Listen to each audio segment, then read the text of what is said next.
Line എങ്ങനെ വന്നു, എന്ത് ചെയ്തിട്ടുണ്ട്, ലൈൻ വന്ന ശേഷമാണോ സ്കൂൾ കെട്ടിടം വന്നത്, അതൊക്കെ നോക്കണമല്ലോ, എല്ലാം പരിശോധിക്കണമല്ലോ. എല്ലാം പരിശോധിച്ച ശേഷം ഒരു റിപ്പോർട്ടിൽ അത് ഇന്ത്യ 2 ഏജൻസിയാണ് ഏൽപ്പിച്ചിരിക്കുന്നത്. ഒന്ന് ബോർഡ്, അത് പിന്നെ ചീഫ് ഇലക്ട്രിക്കൽ ഇൻസ്പെക്ടർ. KSEBിനെയും ചുമതലപ്പെടുത്തിയിട്ട് ചീഫ് ഇലക്ട്രിക്കൽ ഇൻസ്പെക്ടർ ഇൻഡിപെൻഡന്റ് ആണ്. അത് KSEB ആയിട്ട് യാതൊരു ബന്ധമില്ലാത്തതാണ്, ഇൻഡിപെൻഡന്റ് ആണ്. സ്കൂളിന് വളരെ ചേർന്നാണ് ഈ ലൈൻ പോകുന്നത്. ഇതുപോലെ മറ്റ് സ്കൂളുകൾക്ക് മുന്നിൽ ഇതുപോലെ അപകടകരമായ സാഹചര്യം ഉണ്ടോ എന്ന് ബോർഡ് പരിശോധിക്കും. തീർച്ചയായിട്ടും ഇത് നോക്കിയിട്ട് ഇതിന്റെ ഒരു അനുഭവത്തിന്റെ പേരിൽ ഇത് എവിടെ എല്ലാം ഉണ്ട് എന്നുള്ളത് പരിശോധിക്കും.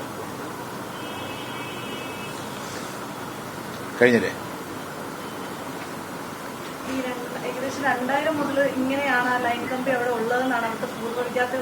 അവര് പറഞ്ഞത് എന്താണെന്ന് അന്വേഷിച്ചൊരു റിപ്പോർട്ട് തരണ്ടേ?